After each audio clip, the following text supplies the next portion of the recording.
Oi, aqui é a Lília da Olhos de Lince. Minha cara vai um pouco sobre como que a gente faz de trabalhos acadêmicos. Eu peguei aqui faz. Oi, aqui é a Lília da Olhos de Lince. Minha cara vai aparecer aqui no cantinho para você. E hoje eu vou falar um pouco sobre como que a gente faz resumo e abstract de trabalhos acadêmicos. Eu peguei aqui então a minha dissertação, tanto que tá aqui ó, finalzão, que é quando a gente não aguenta mais, é a versão final da final da final, e aí tá aqui finalzão, é o meu último arquivo da dissertação. Eu coloquei aqui um tipo de resumo menos técnico e um mais técnico, mas os dois falam a mesma coisa, tá? A mesmíssima coisa. O tema aqui da minha dissertação foram os projetos de lei da Câmara dos Deputados e do Senado que falavam sobre a retirada das condições degradantes e jornada exaustiva do tipo penal do artigo 149 e como que isso impactava o direito do trabalho, já que a gente tem vários processos aí dando dano moral e dano existencial por trabalho em condições análogas. Aqui, o meu resumo que realmente foi com a dissertação. Ele é um resumo que não é nada técnico, tá? A gente tem duas formas de fazer o resumo. Ou a gente faz de acordo com uma tendência mais fluida de procurar mostrar os elementos metodológicos, mas sem efetivamente colocar na sequência exata. Isso, por exemplo, não vai acontecer com os textos das áreas médicas. Na área médica a gente coloca tema, problema, tal, objetivos, tal, não sei o que, tal, conclusão. Conclusão é uma coisa que a gente coloca muito na área médica e que no direito não é comum. Você até pode dar indícios do que você concluiu, mas não é comum colocar a conclusão. Então aqui eu trouxe para você tanto o resumo mais fluido quanto um resumo mais técnico que eu escrevi aqui para a gente dar uma olhada e fazer essa comparação. Aqui no resumo mais fluido, né, a minha orientadora permitia essa utilização e ela não é problemática desde que eu fale os elementos. Eu começo, a lei pode ser construída e desconstruída com apenas um toque do legislador. Por que eu coloquei essa frase no início? Porque ela é o título da minha dissertação. Ela é que dá o tom da dissertação, que é construção e desconstrução do direito do trabalho e tal. E aí eu vou falar do aspecto legislativo. Então eu faço uma introdução como se fosse uma justificativazinha, tá? Conhecer esse processo é necessário para o debate democrático. Para quê? Para evitar o retrocesso em direitos sem que a gente conheça. É claro que hoje em dia a gente conhece o retrocesso e não faz nada. Mas nessa época era um retrocesso por debaixo dos panos. Então eu quis colocar aqui essa justificativa. E aí venho falando do tema-problema, e primeiro qual marco que eu vou usar. Então, trabalho em condições análogas às de escravo, tal como definido pelo artigo 149 do Código Penal, pressupõe a ofensa a bens distintos. Então, estou falando aí da diferença que eu vou tratar: liberdade e dignidade. Por isso, ele prevê 4 hipóteses lá no tipo complexo. Então, trabalho forçado, servidão por dívida, que são as hipóteses de liberdade. Condições degradantes, jornada exaustiva, são as hipóteses ligadas à dignidade. E aí eu vou delimitar a área que eu vou falar na dissertação.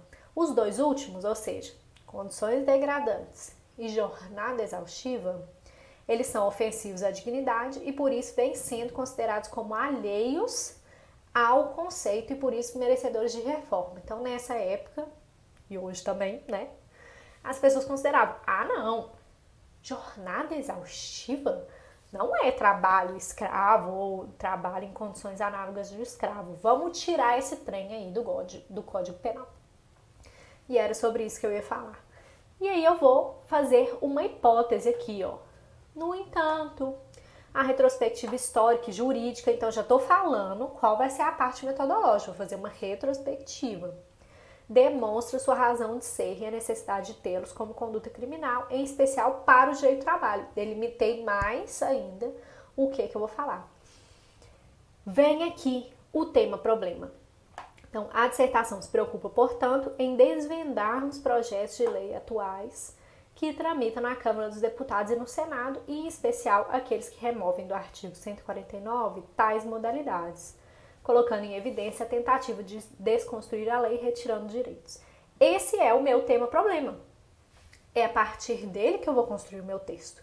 E aí eu falo como será demonstrado, essas investidas contrariam o ordenamento e tal, não sei o que. Dou uma dica da minha conclusão. Então, esse é um resumo super fluido. Eu falei do marco teórico? Falei. É o artigo 149. Eu falei do tema-problema? Falei também. Analisar os projetos de lei que retiram condições degradantes e jornada exaustiva do tipo. E aí, falei como que eu vou fazer? Falei também, ó. Retrospectiva histórica e jurídica, eu vou demonstrar que esses tipos não devem ser retirados. Então, em síntese, eu falei os elementos do resumo. Mas ele é um resumo fluido, não é o resumo técnico que normalmente a gente costuma fazer. Então, o resumo técnico seria mais ou menos assim, tá? Essa dissertação procura compreender os processos legislativos relacionados à aprovação de retirada das hipóteses de condição degradante e jornada exaustiva do artigo 149. Ou seja, tema-problema. Este é o tema-problema. E aí eu falo por que esse é o tema-problema. Como essas duas hipóteses não estão aí conectadas ao bem jurídico da dignidade, elas são consideradas atípicas e o Poder Legislativo vem mostrando essa tendência de retirá-las do ordenamento. Aí eu venho, qual que é o marco teórico? A acepção do Código Penal e tem alguns outros marcos também. Então as acepções aí do Ministério do Trabalho e do Ministério Público do Trabalho também foram utilizados e eu coloquei. Objetivo geral, demonstrar a necessidade de manutenção de condições degradantes e jornada exaustiva como caracterizadores do crime. Como que eu vou fazer? Pesquisa bibliográfica e consulta aos arquivos, etc e tal. Então, o que eu fui construindo aqui? A parte técnica do resumo. Qual é a parte técnica? Falar o tema-problema, falar a hipótese, falar o marco teórico, objetivo geral, alguns objetivos específicos e como que você vai fazer para alcançar esses objetivos, que é a metodologia. Seguindo aqui, ele vem com as palavras-chave. Chave, não tem S, tá? Não tem S aqui no final, palavras-chave. Nas palavras-chave, primeiro a gente fala dos ramos maiores, então direito do trabalho, direito penal, depois eu falo do assunto em si e depois eu vou diminuindo. São 5 expressões separadas por ponto. Ah, Lili, entendi. Então eu posso fazer fluido ou eu posso fazer ele mais técnico, seguido das palavras-chave, que são separadas por ponto. Ah, tá, beleza. E aí, como é que eu faço o abstract disso? Tem duas formas, tá, de fazer o abstract. Eu posso escrever com as minhas próprias palavras em inglês, que é sempre o melhor. Sempre, sempre, sempre, sempre. Ou se não, eu vou pegar e vou jogar sim no Google Tradutor, só que depois eu vou ir ajustando esse texto. Então eu posso vir aqui, abrir o Google Tradutor. Eu estava no Lingui aqui, que eu vou mostrar depois como que a gente usa. Então eu venho aqui, Translator, né? Coloco aqui, tiro português para o inglês. Colo meu texto aqui. Ele vai aparecer traduzido aqui, tá? Dá um refresh aqui. Vai aparecer bem bonitinho? Não, nem sempre ele vai aparecer bem bonitinho, tá? Muitas vezes ele vai aparecer todo ferrado. E aí a gente vai consertar. Então, vou selecionar aqui. Vou selecionar e vou colar aqui pra gente ir mexendo, tá? Então, vou colar aqui e a gente vai olhando. Então, tá. Começa assim, o negócio já começa mal, né? Já começa a gente tendo que mexer. This dissertation 6. Não gosto, não gosto. Gosto desse aqui, prefiro, tá? Então, tende aí a olhar, né, compreender o processo legislativo relacionado a essa aprovação da retirada e tal. Vou até mudar aqui para o inglês, para ele não ficar com esse tanto de coisa enchendo minha paciência. Então, tudo bem. Teoricamente, está certo a gramática, mas muitas vezes não vai estar certo, os outros elementos não vão estar certo. Por exemplo, penal code, não é penal code, é criminal code. Então, várias coisas aqui. Exhaustive journey, não é workdays. Como que eu sei que é workdays? Primeiro que eu sei mesmo, né? Mas se eu não soubesse, eu poderia ir ao Lingui, tá? E procurar aí jornada exaustiva. E dar uma olhada como que esse termo vem sendo traduzido. Aqui, ó, exhaustive workdays. Jornada é workday, tá? Não é journey. Journey é você vai fazer uma viagem, aí é journey. Mas não é aqui.